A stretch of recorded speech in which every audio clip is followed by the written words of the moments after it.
Dear friends, अस्सलाम वालेकुम। My name is इकरार अहमद। आज जो हम करंट अफेयर को डिस्कस करेंगे उनमें नंबर 1 है तालिबान की हुकूमत और तालिबान की तंजीम अफगानिस्तान के अंदर से अमरीकी फौज के इनखला को आज 1 साल मुकम्मल होने पर सरकारी छुट्टी करके खुशी मना रही है और ये खुद की अपनी जीत तस्वर कर रही है। उन्होंने जो 20 साल उनके खिलाफ जंग लड़ी और आखिर उन्हें नाकाम होकर वापस जाना पड़ा।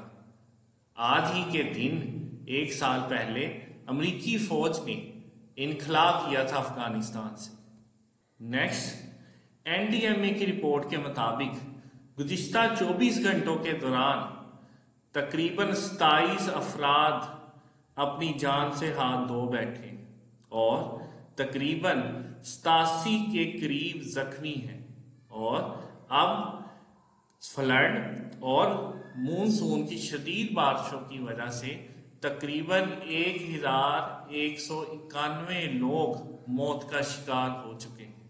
नेक्स्ट, यूनाइटेड नेशन के सेक्रेटरी जनरल एंटोनियो गटर्स ने सैलाब की वजह से पाकिस्तान के अंदर जो तबाही बर्पा हुई है उन्होंने पाकिस्तान का विजिट करने का इरादा किया है और वो ये चाहते हैं कि सैलाब ज़दा इलाकों को वो खुद मॉनिटर करे और मौसमियाती तब्दीली की वजह से पाकिस्तान के अंदर जो तबाही आई है उसका तखमीना लगा सके।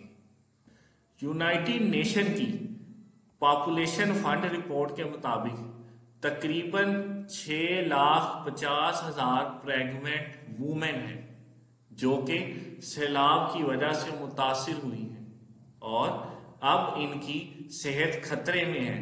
लिहाजा आलमी बरादरी को और पाकिस्तान की गवर्नमेंट को खुसूसन इन खवातीन के मुतल्लिक ज़्यादा तशवीश के साथ सोचना चाहिए और इनकी सेहत के लिए बेहतरीन इंतजामात करने की ज़रूरत है।